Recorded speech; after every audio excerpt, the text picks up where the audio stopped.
नमस्कार दोस्तों। चार पैरों वाला एक जानवर होता है, चौपाया जानवर। नाम नहीं ले रहा हूं, खामखा किसी की भावनाएं आहत हो सकती है। समझने वाले समझ जाएंगे। उस जानवर के बारे में सदियों पुरानी एक कहावत है कि उसकी पूंछ को सीधी करने की कितनी भी कोशिश कर लो, कितने भी जतन कर लो, वो टेढ़ी की टेढ़ी ही रहेगी। वही हाल इन भाई साहब का है। आए दिन इनका एजेंडा, इनकी नफरती सोच, इनकी करतूत और इनका फर्जीवाड़ा पकड़ा जाता है। इनका नफरती चेहरा बेनकाब होता है, लेकिन इनकी फितरत पर कोई फर्क नहीं पड़ता। कल ही तिहाड़ रिटर्न चिप वाले चौधरी साहब का फर्जीवाड़ा पकड़ा गया। इनके हिंदू मुस्लिम वाले एजेंडे को पलीता लग गया। तब इन्होंने रफू करने के लिए जो खबर चलाई, उसमें भी फितूरी दिमाग के रसायन से निकले घोल की तरह खबर बनाई और परोस दी। एक कॉन्स्पिरेसी थ्योरी फेल हुई तो दूसरी कॉन्स्पिरेसी थ्योरी बनाई और खबर की शक्ल में ठेल दी। कहानी तो आप जान ही चुके होंगे। जो नहीं जानते हैं उनके लिए छोटा सा रिकैप कर देता हूं। राष्ट्रवाद, फर्जी राष्ट्रवाद और मोदी भक्ति का चोला उठकर हर रोज विपक्षी नेताओं और मुसलमानों को टारगेट करके दुकान चलाने वाले इस शख्स ने 2 जून को एक फर्जी खबर चलाई थी, नफरती एजेंडे से लबालब होकर। कल उस खबर की हकीकत सामने आई और इसके जहरीले एजेंडे की पोल खुल गई। ट्विटर पर, फेसबुक पर, यूट्यूब पर हम जैसे हजारों लोगों ने इसे आईना दिखाना शुरू कर दिया। तब इसने अपने शो में क्या खेल किया, देखिए और समझिए। और हां, आधी रात को किसी खास अवस्था में पहुंचकर बिना नाम लिए इशारों में इसने हम जैसे लोगों को जवाब भी दिया है। हम जैसों को कुंठित और अपने को कामयाब घोषित भी कर दिया है। उसका भी जवाब इस वीडियो में दूंगा, लेकिन उससे पहले इसके जहर भुजे तीरों के उल्टा लौटने पर बात कर लेते हैं। जो तीर इसकी तरफ लौटा, जख्मी ये खुद हुआ, एक्सपोज ये खुद हुआ ये कि 31 मई की रात को बुलंदशहर के गुलावटी इलाके के गांव में 4 मंदिरों पर हमले हुए। भगवान की कुछ मूर्तियों को तोड़ दिया गया। तोड़े गए मंदिरों में एक बहुत पुराना मंदिर भी था। किसी को पता नहीं चला कि हरकत किसने की, मंदिर और मूर्तियों पर हमले किसने किए। जाहिर है इलाके के लोगों में बहुत नाराजगी थी। आखिर मंदिर तोड़ा गया था, नाराजगी वाजिब थी।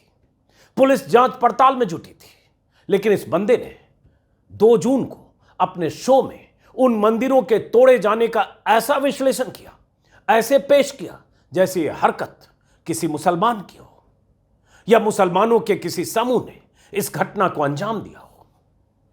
इसने बुलंदशहर में मुसलमानों की आबादी का जिक्र किया, हिंदू और मुस्लिम की आबादी का जिक्र किया और एक कॉन्स्पिरेसी थ्योरी गढ़ दी। कुछ ऐसे। हमारे देश में अगर किसी मस्जिद पर या किसी चर्च पर हमले की कोई झूठी खबर भी आ जाए तो देश में दंगे भड़क जाते हैं, लेकिन मंदिर पर अगर हमला हो जाए तो हमारे देश में चर्चा तक नहीं होती। और बड़े दुख की बात है, दिल्ली से सिर्फ 110 किलोमीटर दूर उत्तर प्रदेश के बुलंदशहर में कुछ अज्ञात लोगों ने रात के अंधेरे में 4 मंदिरों पर हमला किया और इस घटना को हुए अब लगभग 48 घंटे होने वाले हैं, लेकिन हमारे देश में इसकी कहीं कोई चर्चा तक नहीं है। आपको किसी मीडिया में, किसी न्यूज़ चैनल में खबर तक नहीं मिलेगी, या यूं कह लीजिए कि इस घटना पर पूरे देश में सन्नाटा छाया हुआ है। बुलंदशहर जिले में लगभग 78% और भी बहुत कुछ इसने कहा। 22% मुस्लिम आबादी। सुधीर चौधरी ने बुलंदशहर में मंदिर पर हमले की ऐसी कहानी बना दी जिसे सुनकर कोई भी यही मानेगा कि मंदिरों पर हमला मुसलमानों के किसी ग्रुप ने किया होगा।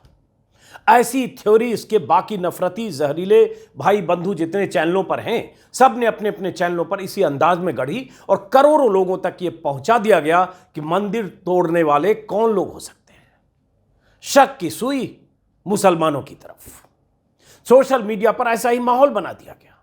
पुलिस जांच में कल कहानी जब पलट गई, इसका मुंह जब एक बार फिर काला हुआ, तब इसने कैसे रफू किया और तब अपनी फितरत के मुताबिक क्या कुछ कहा, आगे सुनिए।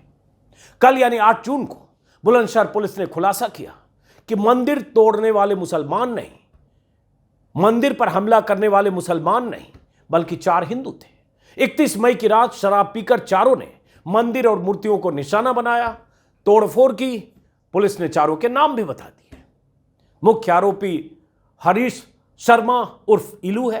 बाकियों के नाम शिवम, केशव और अजय है। चारों में कोई मुस्लिम नहीं है, सभी हिंदू हैं। और मैं जानबूझकर बार बार कह रहा हूं कि चारों हिंदू हैं, क्योंकि मोदी भक्त नफरती मीडिया ने जानबूझकर ऐसे मामले में मुसलमानों को फंसाने की कॉन्स्पिरेसी गढ़ी थी, या शक के घेरे में मुसलमानों को डालकर तनाव पैदा करने और आपके भीतर नफरत की चिंगारी को भड़काने की कोशिश की थी। कल जब मंदिर पर हमले की हकीकत सामने आई तो सुधीर चौधरी को हजारों लोग ट्रोल करने लगे, लानतें भेजने लगे, माफी मांगने को कहने लगे कि अब हकीकत दिखाओ कि मंदिर पर हमला करने वाले मुसलमान नहीं हिंदू थे। तब इस आदमी ने फिर दिमाग लगाया कि अपने किए को अब रफू कैसे करें। एक्सपोज हो रहा है, ट्रोल हो रहा है, हजारों लोग लिख रहे हैं, तो इसने एक तरीका निकाला। इसने मंदिर पर हमला करने वाले को हिंदू बताते हुए ऐसे हिंदुओं को अपने निशाने पर लिया जो लिबरल हैं, सेक्युलर हैं, या अंधविश्वास और पोंगा पंथ पर सवाल उठाते हैं। बड़ी चालाकी से इसने अपने हमले का रुख उनकी तरफ कर दिया जो हिंदू होकर भी धर्मांध नहीं होते या धर्म की आड़ लेकर नफरत की बातें नहीं करते। यानी कि एक फिर नई थ्योरी इसने कल गढ़ दी, वो भी सुनिए। ये कल के बुलेटिन का छोटा सा हिस्सा है। हमारे देश में जब किसी मंदिर पर इस तरह का कोई हमला होता है तो ज्यादातर लोग यही सोचते हैं कि यह हमला किसी दूसरे धर्म के लोगों ने किया होगा, और लोग इस बात की कभी कल्पना भी नहीं करते कि कोई हिंदू ही खुद हिंदू मंदिरों में इस तरह की हिंसा करेगा, तोड़फोड़ करेगा। लेकिन यह सच है कि इस घटना में ऐसा ही हुआ है, और आज बात सिर्फ इस घटना की नहीं है। पूरी दुनिया में शायद हिंदू धर्म ही अकेला ऐसा धर्म है जिसे मानने वाले लोग ही इसकी आलोचना करते हैं और अपने धर्म ग्रंथों और देवी देवताओं पर सबसे ज्यादा सवाल उठाते हैं। हमारे देश में जब किसी मंदिर पर इस तरह का कोई हमला होता है तो ज्यादातर लोग यही सोचते हैं कि यह हमला किसी दूसरे धर्म के लोगों ने किया होगा, और लोग इस बात की कभी कल्पना भी नहीं करते कि कोई हिंदू ही खुद हिंदू मंदिरों में तोड़फोड़ के लिए, हमले के लिए सुधीर चौधरी ने अपने बुलेटिन में उदार और लिबरल हिंदुओं की सोच को जिम्मेदार ठहराया। पूरी दुनिया में शायद हिंदू धर्म जब मुसलमानों को फंसाने वाली दाल नहीं गली, जब वो थ्योरी और अपने धर्म बेनकाब हो गई, पोल खुल गई, तो नई थ्योरी लेकर आ गया। यही इसकी फितरत है। मोटी चमड़ी और बेशर्मी ऐसे लोगों की सबसे बड़ी ताकत है, सबसे बड़ी पूंजी। ऊपर से मोदी योगी की सत्ता का संरक्षण है, लिहाजा अहंकार कुछ ऐसा होता है कि सैया भय कोतवाल तो डर खाएगा। अलग अलग चैनलों पर ऐसे लोग एंकर का लबादा उठकर चापलूसी और नफरत का कारोबार करते हैं, हर रोज करते हैं, डंके की चोट पर करते हैं। शाह जो मिली हुई है, संरक्षण जो मिला हुआ है, सरपरस्ती जो सत्ता की है। बुलंदशहर के मामले में जिस तरह से ऐसे लोगों ने फर्जी कहानी गढ़ी या पुलिस या जांच से पहले अपना फैसला सुना दिया, उसके आधार पर इनके खिलाफ तो कार्रवाई होनी चाहिए। फेक न्यूज फैलाने की कार्रवाई, शहर में तनाव पैदा करने की कार्रवाई, हिंदू मुसलमानों के बीच एक दंगे जैसा माहौल पैदा करने की कार्रवाई, लेकिन नहीं होगी कार्रवाई। कौन करेगा कार्रवाई? चैनलों की वो संस्था जिसमें इसके मालिक भी शामिल है, या यूपी पुलिस जो इनके योगी जी की है, सूचना प्रसारण मंत्रालय जो इनके आकाओं का ही है, जिनके सामने हर रोज नतमस्तक होते हैं, सामने बैठकर प्लेट में चाट पकौड़े खाते हैं। तभी तो ये लोग कुछ भी फर्जीवाड़ा करके बच निकलते हैं। फेक न्यूज फैलाकर भी दंभ के साथ अगले दिन चैनल पर दिखने आ जाते हैं कि लो हम फिर अपने एजेंडे के साथ आ गए, जो करना है कर लो। यही अंदाज होता है इनका। इनकी ऐसी बेशर्मी और कलंक कथाओं की लिस्ट अगर बनाने लगे तो मेरा यह वीडियो कम से कम 10 घंटे का बन जाएगा। जहां भी मोदी, शाह या योगी की नाकामियों का जिक्र होता है, ऐसे लोग कवच बनकर सामने खड़े हो जाते हैं, मीडिया का लबादा उतारते हैं, मीडिया मैन के रूप में दिखते हुए, अपनी तरफ से कवर फायर देते हुए सत्ता के पक्ष में खड़े हो जाते हैं, चाहे वो मोरबी में पुल टूटने से करीब 150 लोगों की मौतों का मामला हो या कोई और घटना। मोरबी हादसे के बारे में इस शख्स ने पुल और पब्लिक को ही जिम्मेदार ठहराया था, लेकिन सरकार को जांच से पहले खुद ही अपने शो में इसने क्लीन चिट दे दी थी। ज्ञान देता रहा कि अगर इतनी पब्लिक उस पुल पर नहीं जाती, अगर पब्लिक सचेत होती तो यह हादसा ना होता। सरकार का कोई कसूर इनकी नजर में था नहीं। जिसकी मिली भगत से ऐसे कारोबारी को पुल का ठेका दे दिया गया जो मच्छर मारने वाले रैकेट और घड़ियां बनाता था। सरकार न तो इसके निशाने पर थी, न वो लोग, न वो सिस्टम, निशाने पर थी पब्लिक, भीड़। कितनी मिसालें दें आपको। विपक्ष और मुसलमान इनका प्रिय टारगेट है। ऐसा लगता है कि हर रोज दोपहर की न्यूज मीटिंग में यही खोजते हैं कि कहां से क्या मसाला निकाला जाए, किस खबर को कैसे ट्विस्ट किया जाए, किस खबर में कौन सा एंगल फिट किया जाए, उसकी कैसी स्क्रिप्ट बनाई जाए ताकि कोई विपक्षी नेता हमारी जद में आ जाए। विपक्ष ना मिले तो मुसलमान मिल जाए, मुसलमान सीधे ना मिले तो औरंगजेब मिल जाए, लेकिन मिले तो सही। सत्ता के लिए मुनादी करना और चापलूसी का चालीसा पढ़ना ऐसे लोगों की फितरत है, इसलिए बार बार कह रहा हूं, ये सुधरेंगे नहीं। नोटबंदी के समय ये भाई साहब 2000 के नोट में चिप खोज कर लाए थे। ऐसे चिप जो जमीन के नीचे दबे नोट को भी खोज कर इनके आकाओं तक सिग्नल भेज देते। चिप वाली चिपचिपी थ्योरी पर इनकी आज तक फजीहत होती है। यह अलग बात है कि वो 2000 का नोट भी अब वापस हो चुका है। इस शख्स ने और ऐसे और लोगों ने, वो देवगन, चोपड़ा, गोस्वामी, कई हैं, इसने बीते 8 सालों में 50 फर्जी खबरें चलाई है। कई बार फंसने के बाद मजबूर होकर माफी भी मांगी है, लेकिन जब पूछ टेढ़ी हो तो आप उसे कितनी बार सीधी करेंगे? वापस आना तो अपनी जगह पर है। थोड़ा अतीत कुरे देंगे तो तिहाड़ से भी इनका सॉलिड कनेक्शन आपको मिलेगा, सॉलिड कनेक्शन। जनाब ब्लैकमेलिंग और वसूली के आरोप में बाकायदा स्टिंग कैमरे में कैद हुए थे। 100 करोड़ की वसूली, ब्लैकमेलिंग, खबर चलाने और खबर रोकने को, और महीने भर सलाखों के पीछे रहते हुए जेल की रोटी तोड़ कर आए थे। बाद में किसी तरह से छूटे, उसकी भी लंबी कहानी। अगर आप आज भी गूगल सर्च करेंगे तो सौदेबाजी करते हुए इनके वीडियो आपको मिल जाएंगे। इनके एक सहयोगी भी थे। इस वीडियो में सुधीर चौधरी और समीर अहलूवालिया उस स्टिंग की कहानी और उसके बाद की कहानी बहुत लंबी है। उन दिनों ये जी न्यूज में हुआ करती थी और मैं न्यूज 24 का एडिटर था। जब ये स्टिंग में फंसे थे तब इन्हें संपादकों की संस्था के कोषाध्यक्ष पद से कैसे निकाला गया था उसका मैं भी चश्मदीद गवाह हूं। कुछ अहम मीटिंग्स मेरे दफ्तर में, मेरे केबिन में, मेरे कॉन्फ्रेंस रूम, मतलब न्यूज 24 के कॉन्फ्रेंस रूम और आज तक के दफ्तर में, उसी दफ्तर में जहां ये ऐसे शोज बना रहे। मीटिंग में इनको अपनी करतूतों को बेशर्मी से डिफेंड करते भी देखा था, जो सीधे सीधे स्टिंग ऑपरेशन था। तभी जान गया था कि ये आदमी आज भले ही जेल चला जाए लेकिन एक दिन बहुत ऊपर जाएगा। मेरा अनुमान सही निकला। यह आदमी जेल गया भी, लेकिन आज सत्ता की मीनार में ईंट और गारा बनकर चिपका है। कल जब मैंने अपने वीडियो में इसकी करतूतों का खुलासा किया तो इसने मेरा नाम लिए बिना अपने ट्विटर पर आधी रात को लिखा। क्या लिखा सुनिए। जो लोग कामयाब नहीं हो पाते हैं वो कुंठित हो जाते हैं। उनकी कुंठा समझ सकता हूं। मेरी पूरी हमदर्दी उनके साथ है।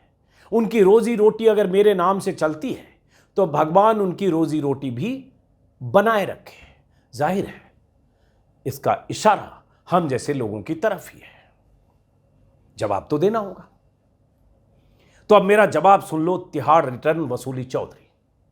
अगर वसूली करना, ब्लैकमेलिंग करना, जेल जाना, नेताओं के लिए सुपारी जर्नलिज्म करना, हिंदू मुसलमान को लड़ाने वाला नफरती एजेंडा चलाना, यह सब अगर कामयाबी है तो ऐसी कामयाबी पर मैं थूकता हूं। जिसे तुम अपनी कामयाबी मानते हो वो दरअसल बेईमानी और धूर्तता का वो रसायन है जिसके लेप में तुम आपाद मस्तक लिपटे हो। तुम्हारी जैसी कामयाबी पाने की बजाय मैं हमेशा के लिए खत्म हो जाना पसंद करूंगा। तुम्हारी रोजी रोटी मोदी की सत्ता की आरती उतारते हुए नफरत का एजेंडा चलाते हुए चलती है। मेरी रोजी रोटी की चिंता मत करो। तिहाड़ रिटर्न वसूली चौधरी। लोगों की बेइंतहा मोहब्बत के दम पर तुम जैसे लोगों की कामयाबी को मैं फरेब के सिवा कुछ नहीं मानता। ऐसी कामयाबी तुम्हें मुबारक। रीढ़ की यह हड्डी जो तुम में है नहीं, वो मुझे मुबारक। शायद पता भी ना हो कि रीढ़ की हड्डी होती कहां है। दिन भर कोट में मेकअप से लिपटे हुए जो रहते हो, अगर तुम्हें खुद को के स्टार होने पर इतना गुमान है तो तिहाड़ी चौधरी, किसी दिन देश के किसी शहर या गांव में चलो, अपने लाव लश्कर को यहीं छोड़कर चलो, हमारी तरह चलो। फिर देखो कि लोग तुम्हारे साथ कैसा सलूक करते हैं, कैसे तुम्हारी घेराबंदी करते हैं। स्टूडियो से निकलोगे तो अपने स्टारडम की असलियत समझ जाओगे। अपने इको चैम्बर से निकलो, गांव देहात में घूम कर देखो, किसानों और युवाओं के बीच जाकर देखो, बेरोजगारों के बीच जाकर देखो, चौक चौराहे पर जाकर मिलो लोगों से। तब पता चलेगा कि लोग क्या सोचते हैं तुम्हारे बारे में। और हां, मैं मोदी की सभा वाली प्रायोजित भीड़ या लेक्चर के लिए जुटाई गई सेमिनारी भीड़ की बात नहीं कर रहा हूं सुधीर चौधरी। तो ये तो रहा जवाब सुधीर चौधरी को मेरी तरफ से। अब बात आपसे दर्शक के तौर पर। ऐसे लोगों की कामयाबी, जिसे ये कामयाबी मानता है, आपके दम पर है, क्योंकि आप देखते हैं, क्योंकि आपको ये अपना शिकार मानता है, क्योंकि ये मानता है कि ये जो कहता है, उस कहे के पीछे जो पटकथा लिखता है और जिस ढंग से सिलसिलेवार ढंग से आपके भीतर नफरत, जहर या जो कुछ भी आपके भीतर इंजेक्ट करता है, इसे लगता है ये उसमें कामयाब होता है। और यकीनन बहुत हद तक कामयाबी मिलती भी है, क्योंकि आप देखते हैं, क्योंकि आप सुनते हैं। और देखते और सुनते वक्त कई बार आप चेतना शून्य होते हैं, क्योंकि आपकी चेतना पर इसके शब्द शायद ज्यादा असर करते हैं कई बार। तभी तो बुलंदशहर में कोई मंदिर पर हमला होता है और यह आपके दिमाग में बैठाने की कोशिश करता है कि हमलावर मुसलमान हो सकते हैं। उसके लिए बुलंदशहर की आबादी बता देता है। देश में कोविड का जब दौर आता है तो ऐसे लोग आपको बताते हैं कि कोविड के करियर, कोविड फैलाने वाले मुसलमान हैं, तबलीगी जमात के लोग हैं, ये कोविड के दौरान कोरोना बम है। और ऐसे एक नहीं, 1000 मौकों पर यह आपको बार बार आपको अपनी इस न्यूज की प्रयोगशाला में आपको एक शिकार मानता है, आप पर प्रयोग करता है और उस प्रयोग में कई बार कामयाब होता है, क्योंकि आप इसके जाल में फंसते हैं, वही सोचते हैं जो ये चाहता है आप सोचें। बाकी काम वो व्हाट्सएप यूनिवर्सिटी से आने वाले संदेश कर देते हैं। ऐसे वीडियो हजारों लोगों के व्हाट्सएप पर जाते हैं। गली मोहल्ले में घूमते हुए, पार्क में घूमते हुए, मॉर्निंग वॉक करते हुए, शाम को घूमते हुए, घर में बैठे हुए, ड्राइंग रूम में बैठे हुए आप उसी वीडियो को देखते हैं, शेयर करते हैं, लोगों से बात करते हैं। सुधीर चौधरी कह तो ठीक रहा है, बस इसका एजेंडा कामयाब होता है, जो एजेंडा दरअसल ऊपर का एजेंडा है, सत्ता का एजेंडा है। और ऐसे लोगों का चरित्र कुछ नहीं है। मैं जानता हूं ऐसे लोगों को। 2014 के पहले किसी और सत्ता के दौर में ऐसे ही यही काम कर रहे थे जो आज कर रहे हैं। किन किन नेताओं के यहां दरबार लगाते थे, किसके किसके यहां ऐसे लोग दरबारी थे, मुझे पता है। मैं जानता रहा हूं बहुत करीब से।